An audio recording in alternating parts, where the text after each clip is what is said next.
Hey, marketers, entrepreneurs, coaches, business owners, have you set your goals for 2024 yet? I'm talking business goals, marketing goals, social media goals.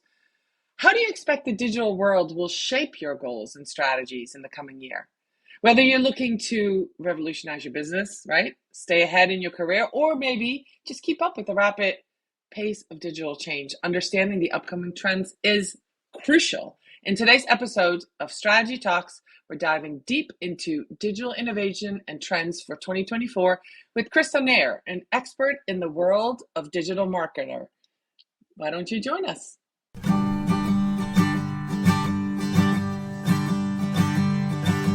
Let's strategize together. Let's hear it from an expert. Join the conversation, it's informative and free. You and me, let's talk some strategy.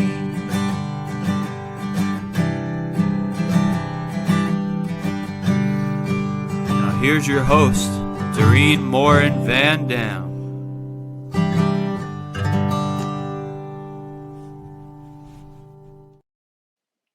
And yes, I am here. Strategy Talks is live for season 3. Let me introduce you to today's guest, the first guest of 2024. Hi, Krista. How are you? Hi, I'm great. Thanks so much for having me.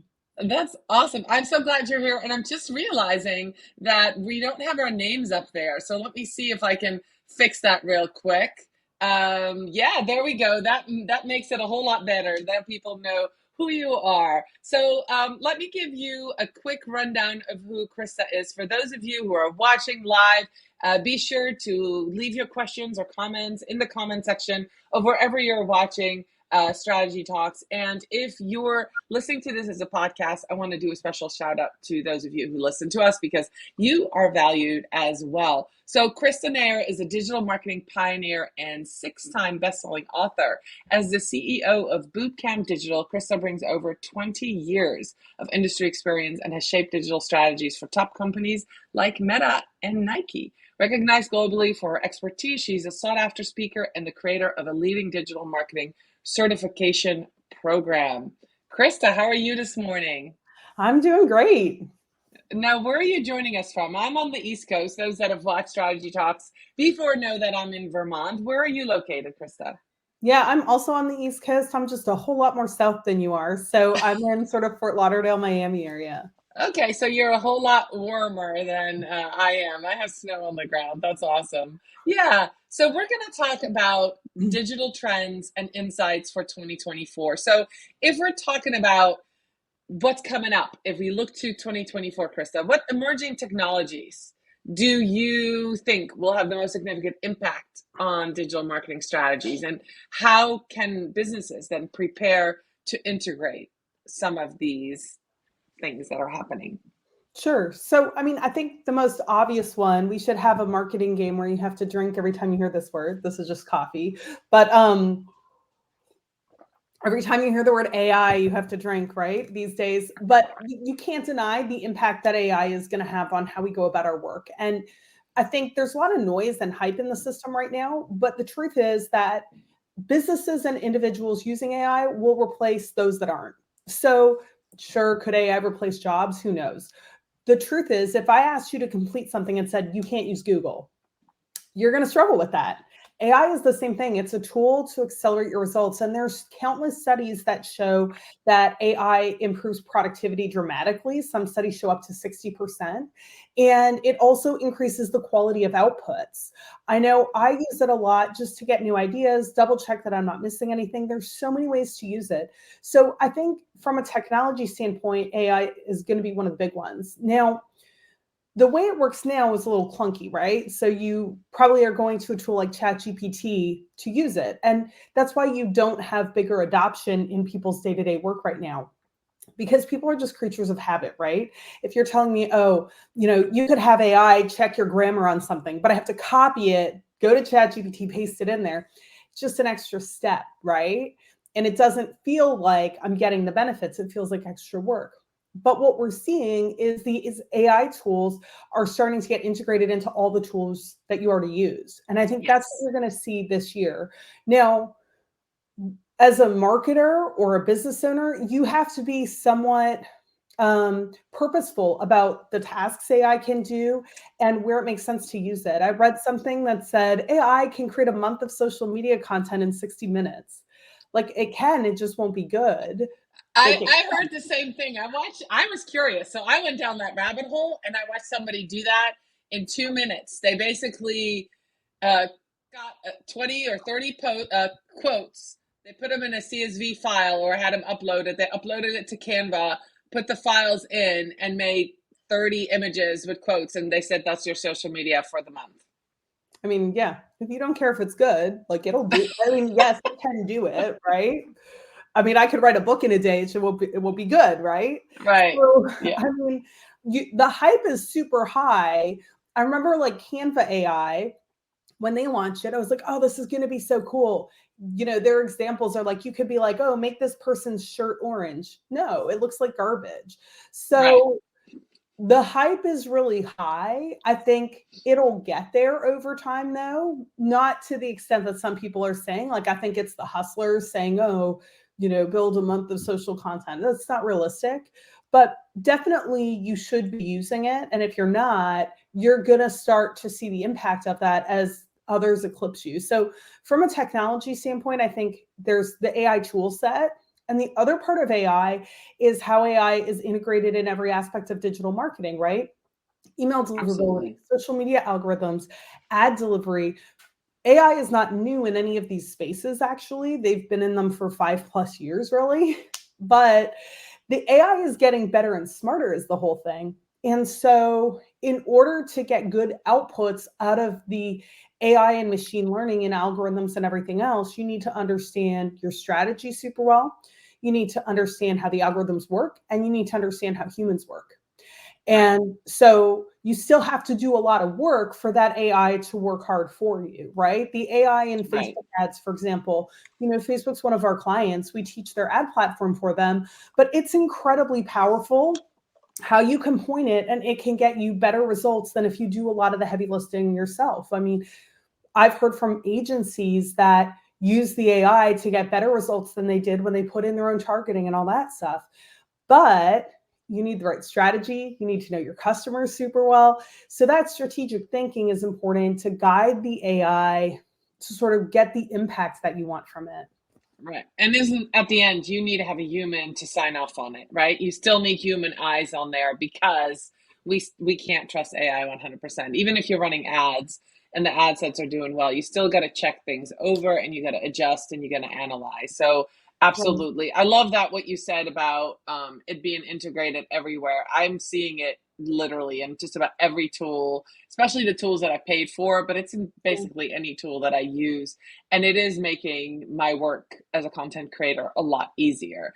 And so if I don't use it, I'm going to be left behind, and that's really what you were saying. So Yeah. I love that insight. So how about, this brings us to data privacy and marketing, right? So now we have all these increasing concerns. New York Times is suing OpenAI and Microsoft. How do you see digital marketers balancing that need for that personalized marketing with respect to consumers' privacy? Are there any strategies? What are you doing at Bootcamp to make sure that this is something that you take care of, that you make your clients feel comfortable? Yeah, so there's two aspects of it, right? One is the sort of privacy and copyright issues associated with AI. The other is the consumer demand for privacy, right? Which is somewhat geographic also. Like Europeans are much more interested in privacy than Americans, for example. Yes. So let me talk about AI first, right? Responsible use of AI is vital. So one of our most popular courses right now is about responsible and ethical use of AI. And the reason that's so important is studies show, I think it's like 60 or 70% of people are using AI for their work, but they are not trained and they don't understand the risks behind it. And so if you think about it, there's a lot of copyright and intellectual property issues. The first is like the New York Times blocking it. What's the data set that's used to train the AI? And is that acceptable use of that material. So it's important to understand the AI tool that you use and what it gets trained on. So for example, Adobe's AI, because look, Adobe works with creatives and agencies, they can't mess this up. So Adobe's image AI is only trained on images they own the copyright to. And that's to respect the creatives that they work with and probably to keep everyone out of legal trouble. So knowing that that's how Adobe's training their image AI versus, for example, Midjourney and ChatGPT, they don't have such restrictions on how their AI is trained. Looking at what the training data set is for an AI tool you use is really vital. The second thing, I know some of your audiences, agencies, understanding the copyright issues. So you don't own the copyright to anything you make in AI. No one does. So for me, that's not, as a small business, I don't really care. It's a non-issue for me, right? The problem is, though, as an agency, if you're passing work on to clients, you can bet they assume that that is their copyrighted, only they can use it. But the truth is, let's say you made a great image in AI that a client has on their Facebook page. Legally, anyone else can use that image, including their competitors. So as an agency especially, it's really vital that your clients understand if and how you're using AI and the risks that it creates, because that's true of both text and images. You do not own the copyright to this stuff. So it's just important to understand that and see if that creates risks for you. Again, for me as a small business, I don't really care, right? Half my images are stock photos that anyone can use anyways, right? A Canva template, it's used by a billion people. One of our pictures that's on our website, I just saw it on a Holiday Inn billboard. So right, we have appropriate copyrights, but not exclusivity. So you just got to decide if you care and know what those risks are. But the other thing I think with marketing too is people do care more about privacy. There's more legislation around privacy and data and how it gets used. And we're also seeing, even in the US, people care more and more about this stuff. I posted, there's this AI device that's like a wearable that you can use. And the first comments on my Facebook post were like, I would want to know how it processes the data. I'm like, man, that was not even on my radar, right? So I think you need to also think about the consumer privacy aspects. And a lot of consumers don't understand how digital marketing works at all, right? I can't tell you how many people, if I go into a room, any room, and I'm like, who here thinks Facebook listens to them to display ads? 50% of the hands go up, at least. And I'm like, guys, it doesn't. I promise you it doesn't. Not because Facebook is a client, but because of like math and how the world works, among other things, right? And people will swear up and down. They'll be like, no, let me tell you the story about how Facebook listened to me, right? And they have all these issues. It's just that the algorithms are so good and the data you do openly and theoretically knowingly give them access to is so strong. It seems like they're listening to you. And people take offense to that a little bit. So as a marketer, I think you do need to be careful about how you're showing people that you respect their privacy, because people care about it more than they ever have. Right. No, absolutely. And it's probably of note to mention that both you and I have lived in Europe, you more recently than I have. So you firsthand understand that they're concerned with privacy and they're concerned with cybersecurity and all those things. That data privacy thing is very more on top of people's mind in Europe, and they're more on top of it. So let's move to trends. Social media continues to evolve rapidly, right? Based on your extensive, and boy, 20 years is a lot. What do you predict will be the key trends in social media marketing in 2024?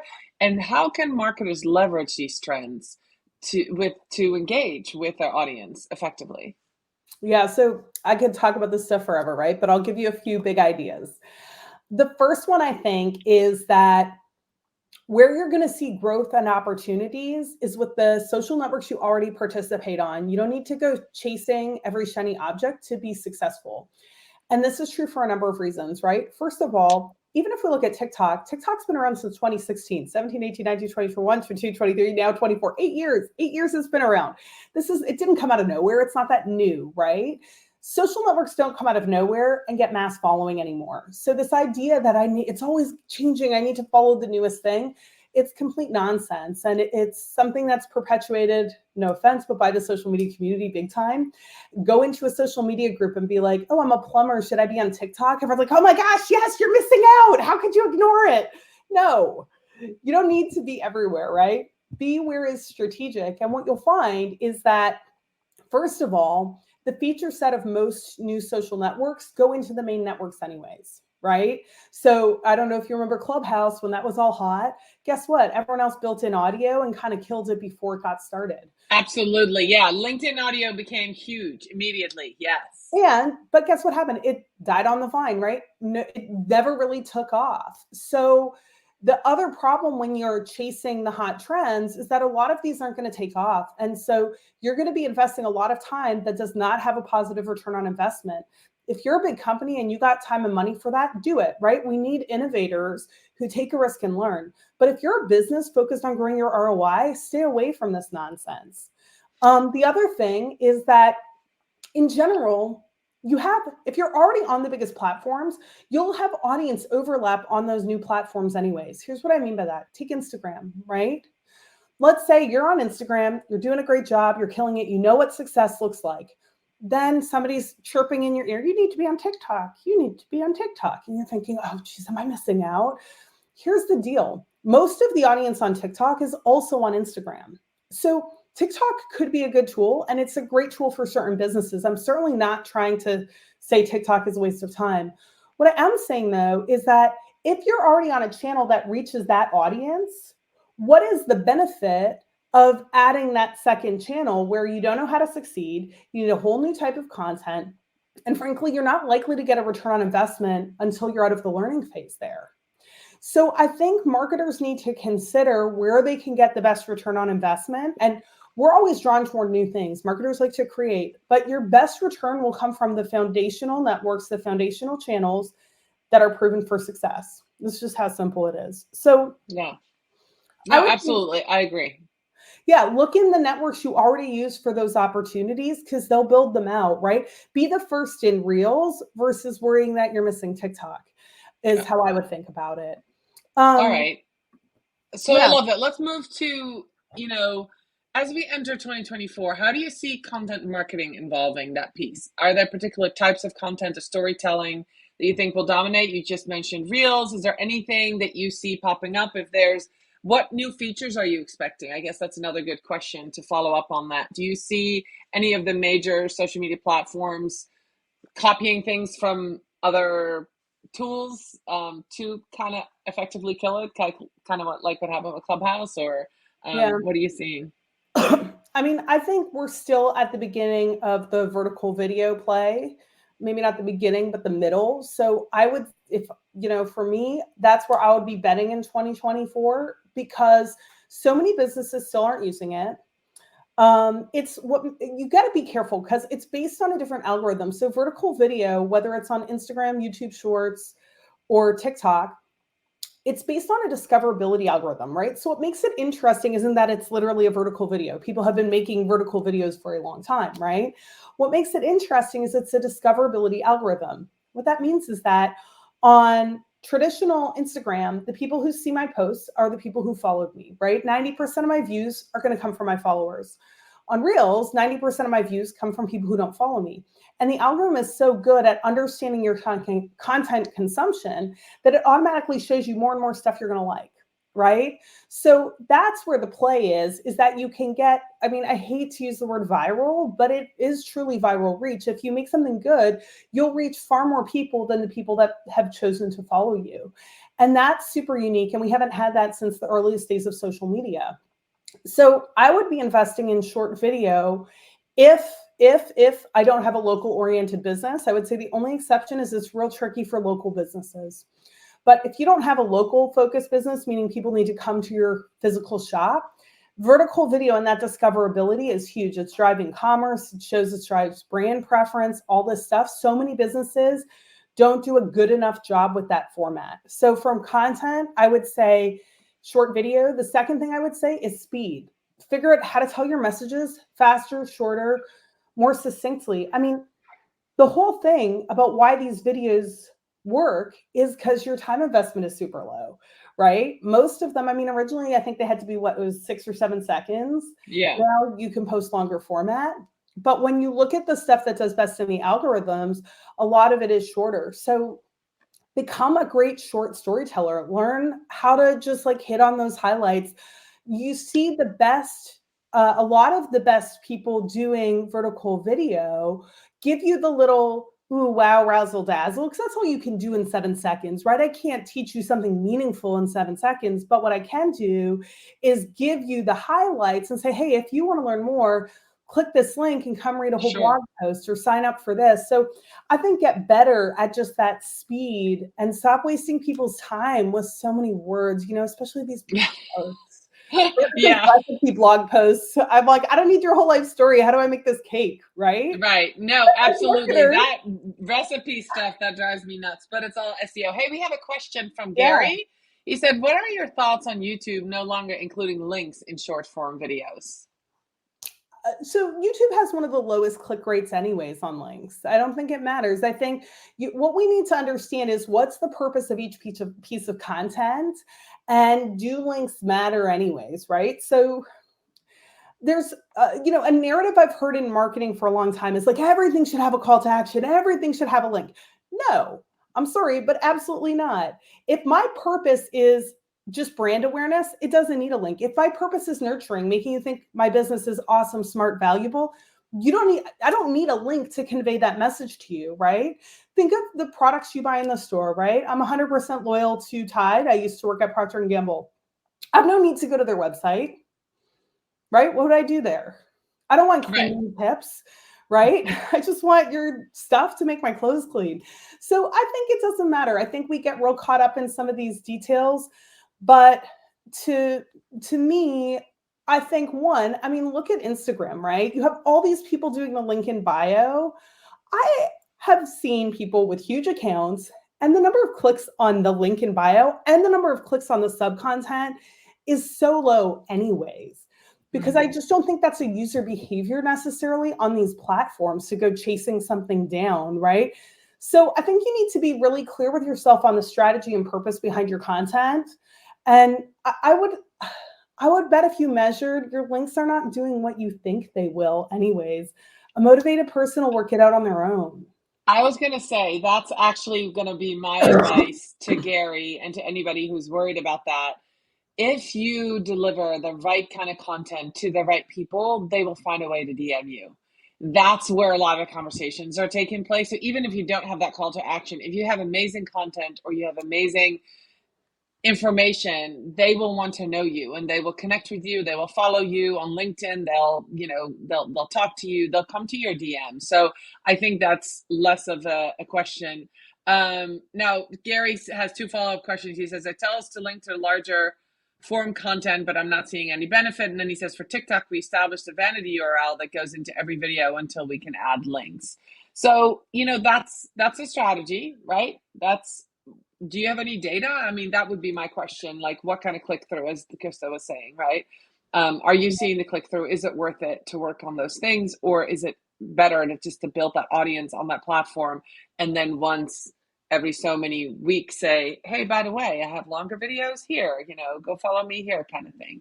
All right, Yeah. Krista, I want to wrap it up. I have a question for you for if somebody is watching and listening, right, who they might be aspiring digital marketers or entrepreneurs, right? Maybe they're in social media and they're like, hey, I want to do more in the digital marketing space. I don't want to only do social media, or I'm an entrepreneur and I need to know more about this stuff before I hire somebody. What essential skills and knowledge should they focus on acquiring in 2024? And then what's your advice on staying relevant for those who are already in digital marketing?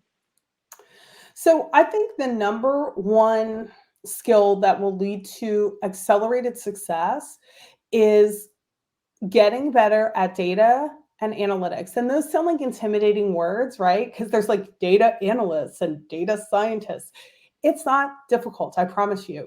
You don't need to be a numbers nerd for this to work. It's as simple as getting a mindset locked and implanted in that brain of yours where you look for data to make decisions. You look for data to say what is or isn't working.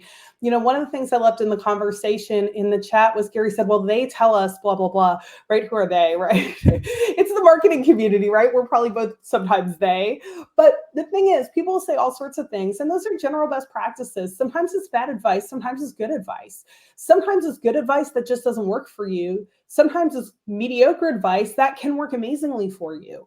The only way to know is by looking at numbers and using numbers to guide your decisions. The proof is in the numbers no matter what.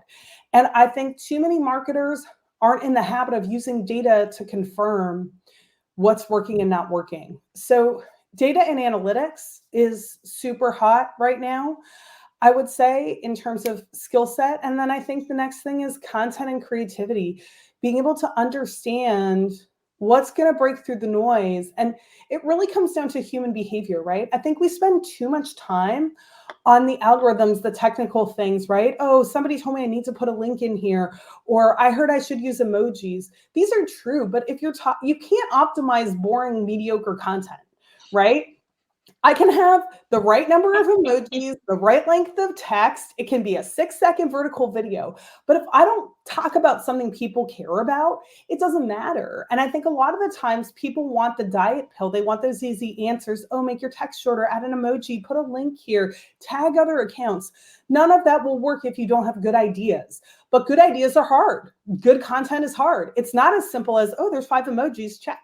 So I think we got to get used to that creativity and strategic thinking that's needed to be successful, because that's also what separates us from the AI robots, right? AI inherently can't be creative because it only learns from what already exists. I don't lose any sleep over AI because I bring new ideas to the table. So if you can think about that, then that's where you're going to those are the 2 things that will definitely give you better results this year if you're in social and digital.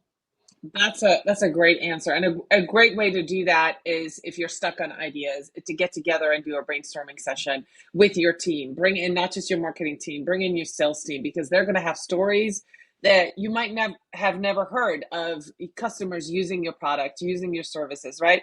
Bring in your sales team, but also bring in your revenue team so you get the data and you know what's selling. So all these teams, all these people in your company have to talk, and then you have to share the data in order to really know what people want. Gary, I really so appreciate you being here today. He said when he was referencing them, was YouTube, and they're doing credit education for small business owners, I guess, on YouTube and TikTok. So Gary, if you want to connect, let's talk about where you can find Krista. You already know where to find me because you're here live with us on Strategy Talks. Krista, how can people connect with you after watching this or listening to Strategy Talks? Yeah, I'm everywhere. You can search for, I'm pointing the wrong direction, right? There we go. It's hard to do this in a mirror. I'm at my name basically everywhere. I'm active on LinkedIn, Instagram. I have a Facebook page as well. So all of those are great ways to connect with me. Bootcamp Digital is my company. We specialize in digital marketing training. So we have tons of free resources and value that we give to our clients. So you can also pop over to our website, sign up. We do free trainings every month. We also have a newsletter where we give you tips and tricks and resources to implement some of the things we've talked about on this call. So check out Bootcamp Digital as well. And you can follow us to get resources and things that'll just help you to get sharper, smarter, and continue to grow your success. That's awesome. Thank you so much, Krista. I'll be back next week with an expert on AI from Trinidad and Tobago. I met him in Suriname, and he's going to be on my show next week. I can't wait to dive even deeper into AI with Leslie Fook. So, Krista, I appreciate you being here. You and I have been connected for so long, and I'm so glad you said yes immediately when I said, hey, do you want to kick off season 3 for Strategy Talks? I hope you all enjoyed the new branding. I didn't mention any of that, but gone is the green, back is the blue. And I hope you enjoyed it. Thank you so much for watching. Thank you so much for listening. I'll be back next week. And this was an episode of Strategy Talks. Bye, everybody.